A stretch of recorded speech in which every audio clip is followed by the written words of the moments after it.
আস্তাগফিরুল্লাহ রাব্বি মিন কুল্লি যামবিন ওয়া আতুবু ইলাইহি লা হাওলা ওয়া লা কুওয়াতা ইল্লা বিল্লাহিল আলিয়্যিল আযীম বিসমিল্লাহির রহমানির রহিম। ইনশাআল্লাহ আজকে আমরা ওই দিনের যে খুতবাটা পড়েছিলাম অনুবাদ করিনি, সেটার অনুবাদ করব।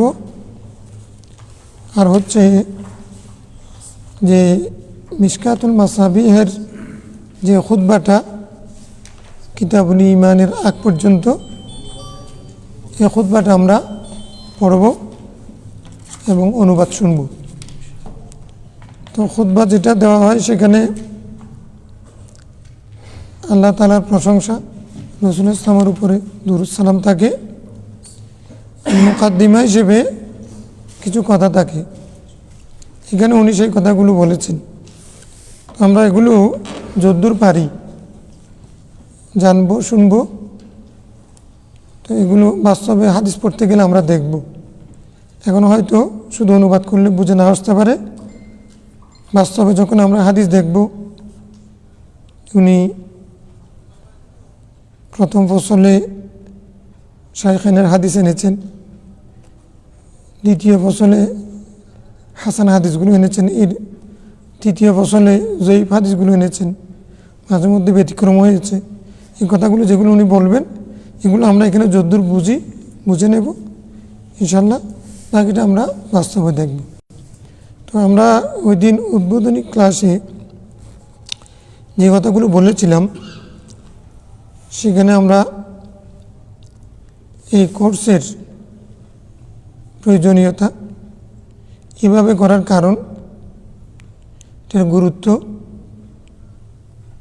মসজিদে করার কারণ এবং অনলাইন অফলাইন এখানে করছি সেটা, আর কোর্সের পদ্ধতি কীরকম হবে, আমরা কোন পদ্ধতিতে এটা সামনে যাব, বা ইনশাআল্লাহ আমরা যেটা নিয়ত করেছি 1 বছরের মধ্যে 3টা কিতাব শেষ করব, এটা কোন পদ্ধতি হবে সে কথাগুলো আগে বলা হয়েছে।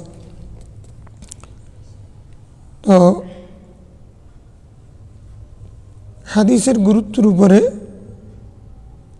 রাসূল ইসলামের যে হাদিস, সেটার গুরুত্বের উপরে একটা হাদিস যেটা তাবি হযরত মুহাম্মদ বিন সিরিন এর উক্তি, এবং তিনি মওকুফান, আবার কোথাও কোথাও মরফুয়ানও হাদিসটা রওয়ায়াত হয়েছে। মুসলিম শরীফের মধ্যে হাদিসটা মুহাম্মদ বিন সিরিন পর্যন্ত সনদ। রাসূল ইসলাম বলছেন, মুহাম্মদ বিন সিরিন বলছেন, ইন্না হাযাল ইলমা দীনুন,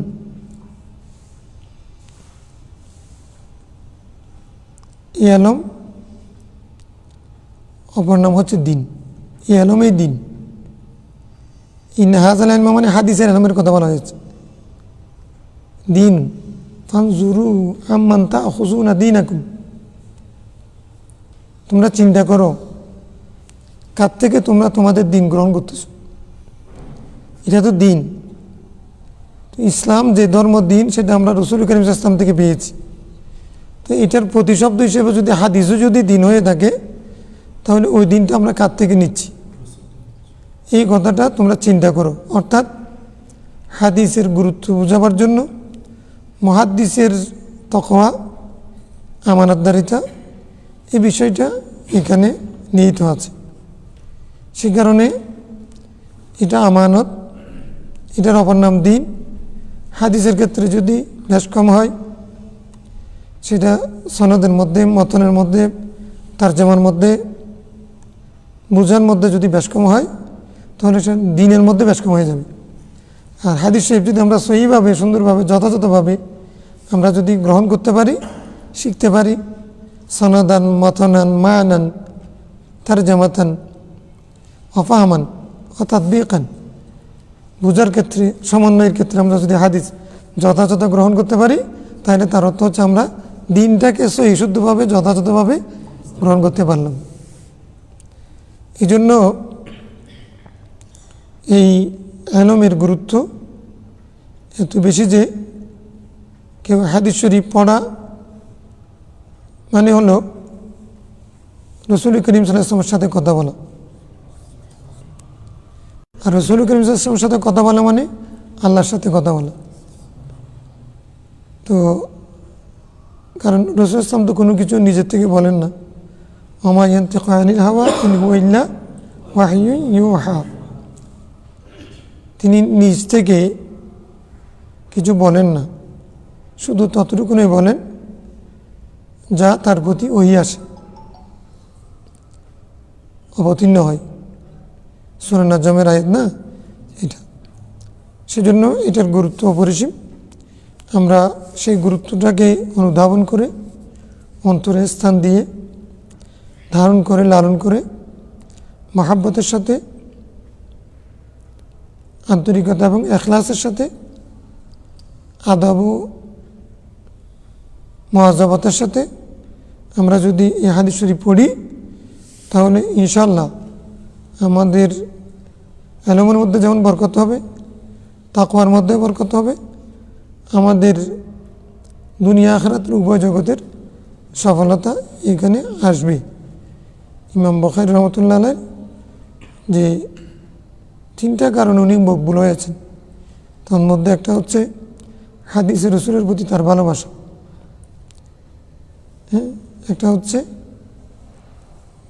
মায়ের দোয়া, তারপরে আরেকটা হচ্ছে তার বাবার হালাল রুজি। রসুল ইসলামের মহাব্বত এটা তো অনেক উপরেই, রসুল ইসলামের হাদিসের মহাব্বত এটাও অনেক গুরুত্বপূর্ণ। হাদিসের প্রতি তার এত মহাব্বত ছিল, খাওয়া দাওয়া সব কিছু ত্যাগ করতে রাজি, কিন্তু রসুল ইসলামের হাদিস যেখানে আছে সেখানে গিয়ে মাইলকে মাইল সফর করে সেখান থেকেই আহরণ করেছেন। যে কোনো কোরবানি দিতে উনি রাজি ছিলেন, মানে হাদিস রসুলের প্রতি ভালোবাসার কারণে। তো এই আমরা যদি সেই ভালোবাসা নিয়ে ইনশাল্লাহ শুরু করি, আমাদের মধ্যে বরকত হবে। তো আমরা ওই দিন যেটা খুতবা পড়েছিলাম, আলহামদুলিল্লাহি নাহমাদুহু ওয়া নাস্তাঈনুহু, এটা আমি শুধু অনুবাদটা করছি, রিপিট করছি না। সমস্ত প্রশংসা আল্লাহর, আমরা তারই প্রশংসা করছি, তার কাছে সাহায্য চাই, তার কাছে ক্ষমা চাই। আমাদের নিজের শারারত নাফরমানি থেকে, অবাধ্যতা থেকে আল্লাহর কাছে আশ্রয় প্রার্থনা করছি। আমাদের কুকর্ম কুকীর্তি থেকে আল্লাহর কাছে, পাপের কাছ থেকে আল্লাহর কাছে আশ্রয় প্রার্থনা করছি। যাকে আল্লাহ হাদায়াত দেন তাকে কেউ গুমরা করতে পারে না, তাকে গুমরা করবে এমন কেউ নেই। ওয়া ইউদ্লিল ফালা হাদিয়া লাহু, যাকে আল্লাহ গুমরা করবেন তাহলে তার জন্য কোনো হাদি নেই, তাকে পথ প্রদর্শন করবে এমন কেউ নেই। মানে হেদায়েতের মালিকও আল্লাহ, দালালাতের মালিকও আল্লাহ।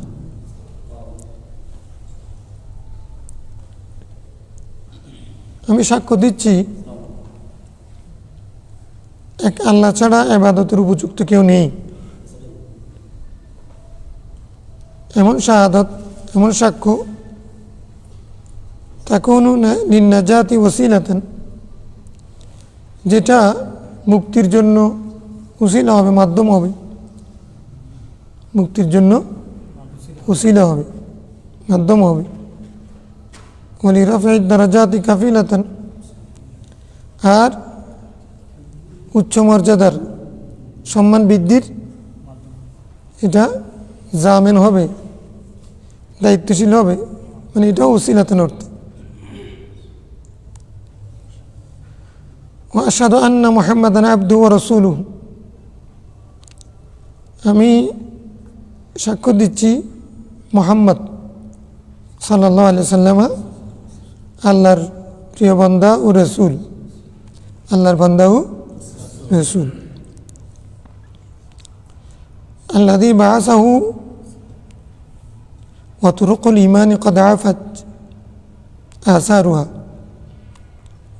তাকে আল্লাহ তাআলা প্রেরণ করেছেন প্রতিনিধি করে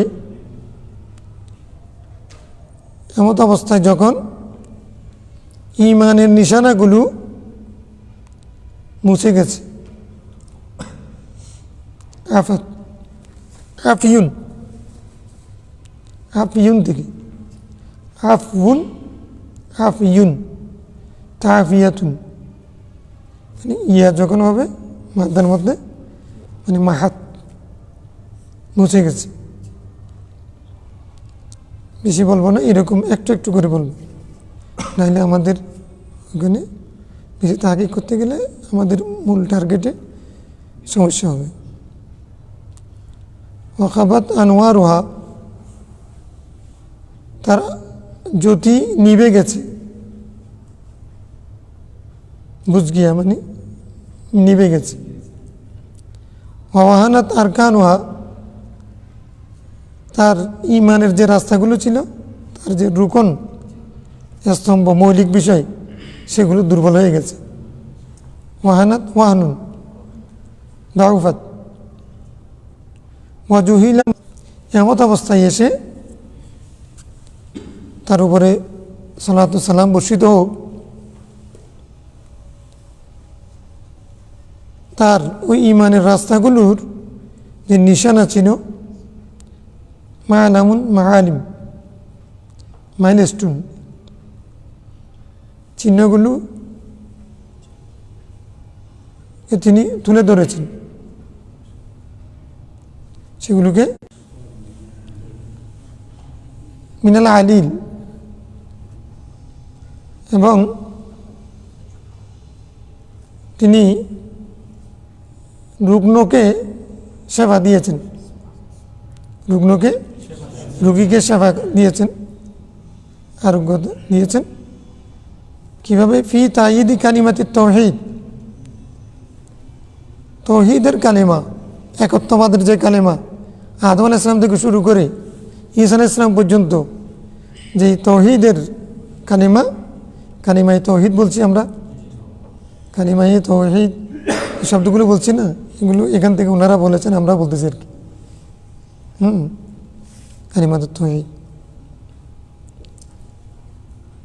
এগুলো এটাকে শক্তিশালী করার জন্য, কালিমাতুত তাওহীদকে, একত্ববাদের আওয়াজকে শক্তিশালী করার জন্য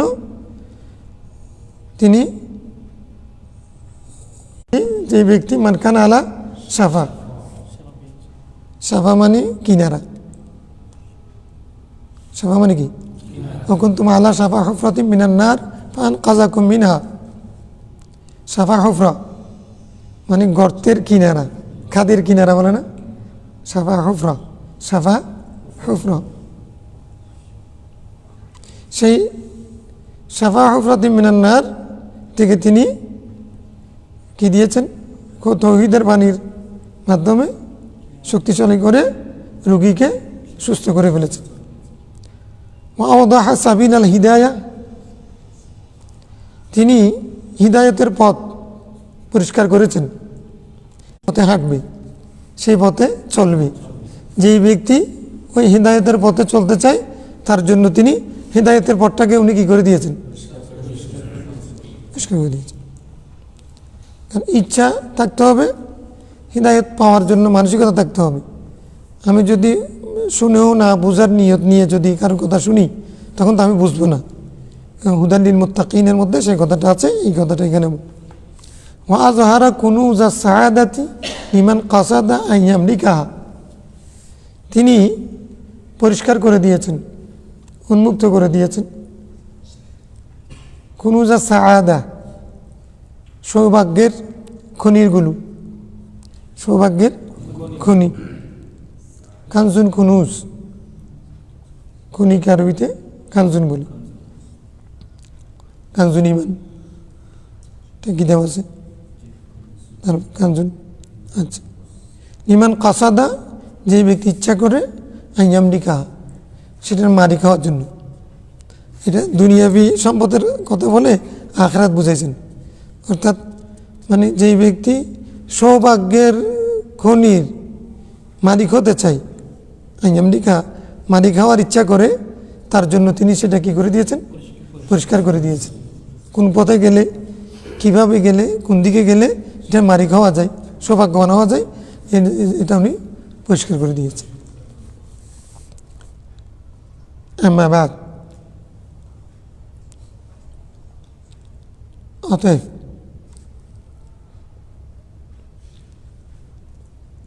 ফাইন্না তামাসসুকা বিহাদিহি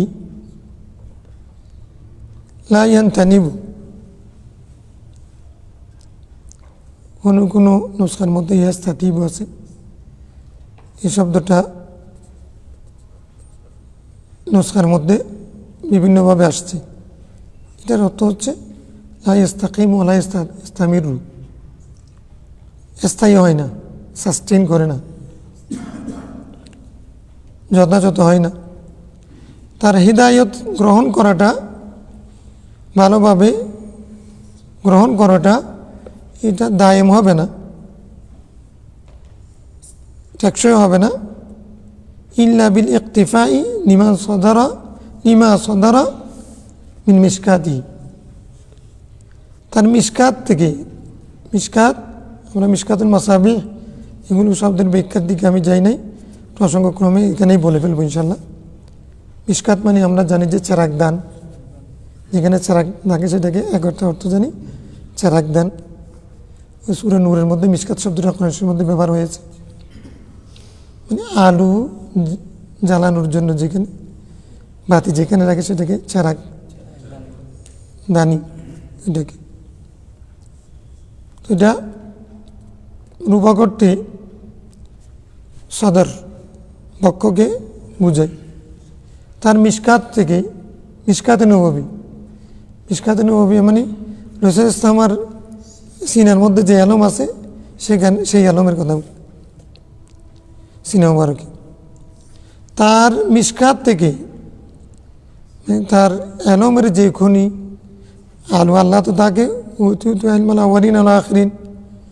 আল্লামাকা মা লাম তাকুন তা'লাম, তিনি ইকরা বিসমি রাব্বিকাল্লাযী খালাক সানুকরিউকা ফালা তানসা, এগুলো তো তার শানে আসছে না। তো তিনি হলেন আলমের মারজা, মাজদার, আর সেখান থেকে আমরা সমস্ত আলম পেয়েছি। এই জন্য সেটা তাকে, তার দিকে মিশকাত বলা হয়েছে। তার মিশকাত থেকে অর্জন করা ব্যতীত, মিশকাত থেকে, তার মিশকাত থেকে, তার মানে তার যদি আমরা সরাসরি বলি লিমা সদারা, সদার মানে মা খারাজা, মা জহারা, যে তার মিশকাত থেকে, তার সিনা মুবারক মধ্যে যা আছে সেগুলো থেকে যা প্রকাশ হয়েছে ওইগুলো অর্জন করা ব্যতীত কোনো তার হেদায়েতটা অর্জন করা, সেটা ধরে রাখা, সেটাকে তামাসসুক করা, ভালোভাবে অর্জন করা, এটা সম্ভব হবে না, এটা স্থায়ী হবে না। ওয়াল ইতিসামা বিহাবিলিল্লাহ, এল ইতিসামা কেন তামাসসুকা, যিনি যদ্দূর বুঝেন পরবর্তীতে পার্শ্ববর্তী জনকে বুঝে নেবেন, যারা বুঝেন তাদের থেকে বুঝে নেবেন। কারণ আমি বলেছি এখানে আমরা আতফামাতুফ, নাহু, সরফ এগুলো বলতে যাব না, সময় নষ্ট হবে, এখানে সময় যাবে, আমাদের মূল লক্ষ্যের দিকে যাব। ওয়াল ইতিসামা বিহাবিলিল্লাহ, হাবলুল্লাহ ওয়াতাসিমু বিহাবিল্লাহ জামিআ ওয়া লা তাফাররাকু, যে হাবলুল্লাহ বলেছে সেটার মুরাদ কোরআন শরীফ, রাসূলুল্লাহ, ইসলাম, যেটাই হোক না কেন। তো সেই হাবলুল্লাহকে ভালোভাবে তামাসসুক, ইতিসাম যে অর্থ, তামাসসুকা একই অর্থ, মুরাদের শব্দ আনছে আর কি। তামাসসুক করা সম্ভব হবে না, হাবলুল্লাহকে তামাসসুক করা, ধরা সম্ভব হবে না। লা ইয়াতিম্মু ইল্লা বিবায়ানি কাশফি, তিনি যে তার যে কাশফ, মিশকাতের প্রতি শব্দ এখানে কাশফ আনছে, আমরা কাশফ করি না, মানে কাশফ মানে খোলা, এখানে খোলা মানে তার কাশফ খোলা মানে এটাও সিনার প্রতি, আমার বক্ষ মুবারকের প্রতি ইঙ্গিত। তিনি যেই সুন্নতে নববী, যেটা তিনি যে বয়ান দিয়েছেন, সেই বয়ান ব্যতীত হাবলুল্লাহকে শক্তভাবে ধরা এটা সম্ভব হবে না। আল্লাহ আমাদেরকে নির্দেশ দিয়েছেন ওয়াতাসিমু বিহাবলিল্লাহ, তোমরা আল্লাহর রজ্জুকে ঠিকভাবে ধরো। তাহলে আল্লাহর রজ্জুকে ধরতে হলে আমরা কোথায় যাব? এখানে উনি বলতে চাচ্ছেন এইখান থেকে যে মানে আল্লাহর হাউলুল্লাহ এটা ধরতে হলে আমাদের রাসূল ইসলামও কীভাবে বয়ান দিয়েছেন, তিনি তার মিশকাত থেকে, তার কাশফ থেকে, তার মধ্যে যেটা ছিল সেখান থেকে যে বয়ান আসছে সেটা ব্যতীত হাবুলুল্লাহর সন্ধান আমরা পাবো না, হাবুলুল্লাহকে ঠিকভাবে ধরতে পারবো না। ওয়াকানা কিতাবুল মাসাবিহ আল্লাযী সান্নাফাহুল ইমাম মুহিয়্যিস সুন্নাহ কামিউল বিদআহ আবু মুহাম্মাদিন আল হুসাইন ইবনু মাসউদিন আল ফাররাউ আল বাগাভিউ রাফা আল্লাহু দারাজাতাহু।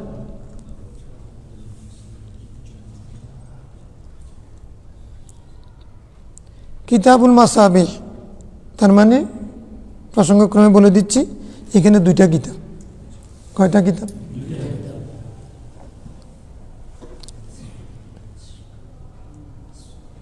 একটা হচ্ছে আমরা যেটা এখন খুতবা পড়ছি, এটা এই আকারে দেখছি, এটা হচ্ছে মিশকাতুল মাসাবিহ। আর আগের কিতাব যেটা ওনারও আগে, সেটা হচ্ছে মাসাবিহুস সুন্নাহ।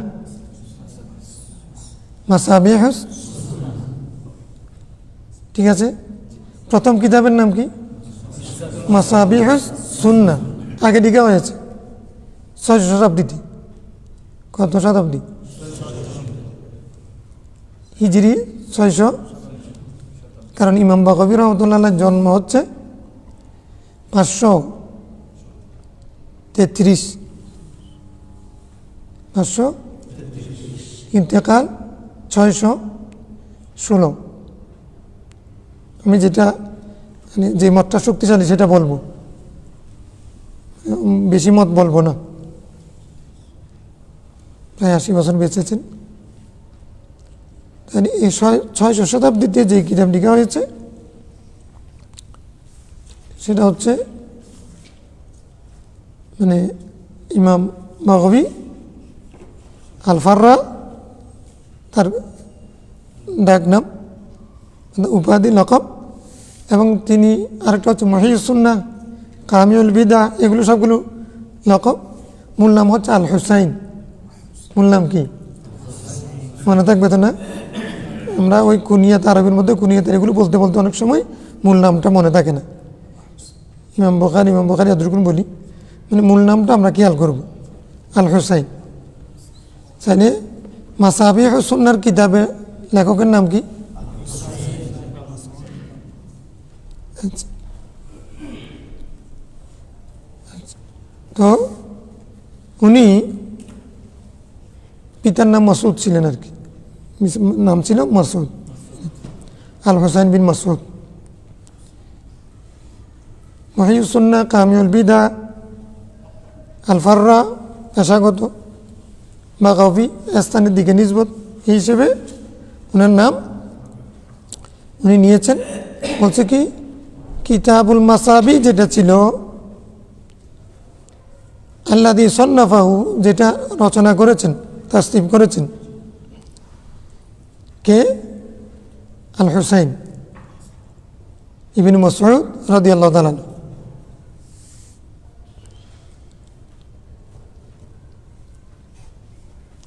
রাফা আল্লাহু দারাজাতাহু, আবার দোয়া করতেছেন আল্লাহ তাআলা তার দরজাকে বুলন্দ করুন, তার মাকামকে সুউচ্চ করুন। আজমা কিতাবা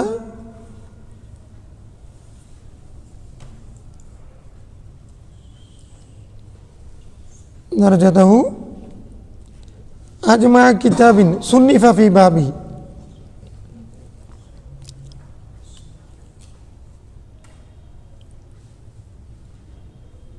আজমা কিতাবিন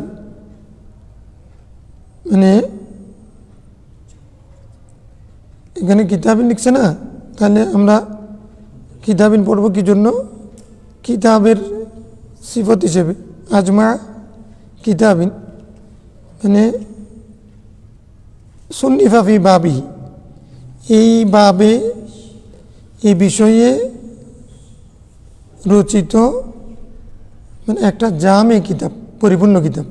আজমা কিতাব, আজমা কিতাবিন মানে উনি যে কিতাবটা উনি লিখেছেন সন্নাফা, সেই কিতাবটা কীরকম? আজমা কিতাব মানে জামে কিতাব, মানে এখানে অনেক হাদিস সংকলন করা হয়েছে, যেটা আবার বলছে সুন্নিফা ফি বাবি, স্বীয় বিষয়ে সব বিষয়ে রচিত, সব বিষয়ে রচিত কিতাবের মধ্যে এটা একটা পরিপূর্ণ কিতাব, জামে কিতাব। আদবাত নিশাওয়ারিদিল আহাদিস, এটা আদবাত মানে মজবুত, আমরা বাংলাতে মজবুত বলি না, মজবুত কিতাব। কিসের? নিশাওয়ারিদিল আহাদিস মানে হারিয়ে যাওয়া হাদিসগুলোর, হারিয়ে যাওয়া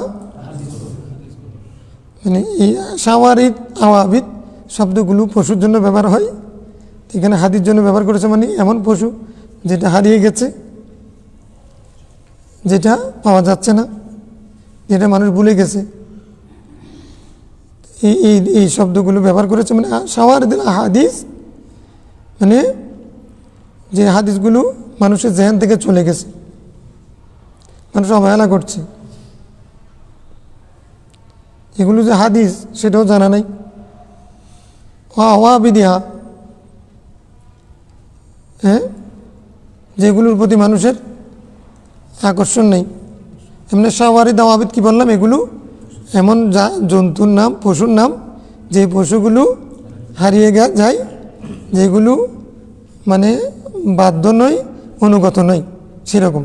এখানে এটা রূপক করতে ব্যবহার করা হয়েছে, অর্থাৎ সাওয়ারিদ আওয়াবিদ বলতে সারিদাতুন আবিদাতুনের জামা হিসেবে ব্যবহার করেছে, মানে হারানো, ভুলে যাওয়া, অবহেলিত হাদিসগুলো মানে এখানে উনি কি করেছেন? জব্দ করেছেন, মজবুতির সাথে এটা এনেছে এই কিতাবে। ফালাম্মা সালাকা রাদিয়াল্লাহু তাআলা আনহু, আমি যে রাদিয়াল্লাহু তাআলা আনহু বলেছি এটা আমি বলি নাই, এখানে যেহেতু খতিব তিবরিজি বলেছেন এই জন্য এটা শাব্দিক অর্থে রাদিয়াল্লাহু তাআলা আনহু বলাটা জায়েজ, থাকার মাসালা বলে ফেলতেছি আবার। আর এমনি ইসতিলাহি অর্থে আউলিয়া ইকরামের জন্য, ওনাদের জন্য রহমতুল্লাহ আলাইহি বলি, এতে কোনো অসুবিধা নেই। যাক, বলছেন কি ওলাম্মা সালাকা রাদিয়াল্লাহু তাআলা আনহু তরিকাল ইখতিসার, মানে উনি যেহেতু যারা হৃদয়ে পড়েছেন তারা ওই রাদিয়াল্লাহু তাআলা আনহু, হ্যাঁ এটা ওখানে বারবার আসছে, ওখানে মানে তার মানে হল ওই মুসান্নিফকে বোঝায় আর কি, কুদরিওয়ালাকে বোঝায়। এখানে যেহেতু তিনি সংক্ষিপ্ত পথ অবলম্বন করেছেন, সংক্ষিপ্ততার পথ অবলম্বন করেছেন, কে? মুহিয়্যিস সুন্নাহ ইমাম আল হুসাইন বিন মাসউদ আল ফাররা আল বাগাবী। তাহলে আমরা এক শব্দ বলবো আল বাগাবী, ইমাম বাগাবী, হ্যাঁ। আর ওনার যিনি মিশকাল লিখেছেন ওনাকে এক শব্দ বলবো আত-তিবরিজি, আত-তিবরিজি। ওনার এমনি উপাধি হচ্ছে আর শেখ ওয়ালিউদ্দিন।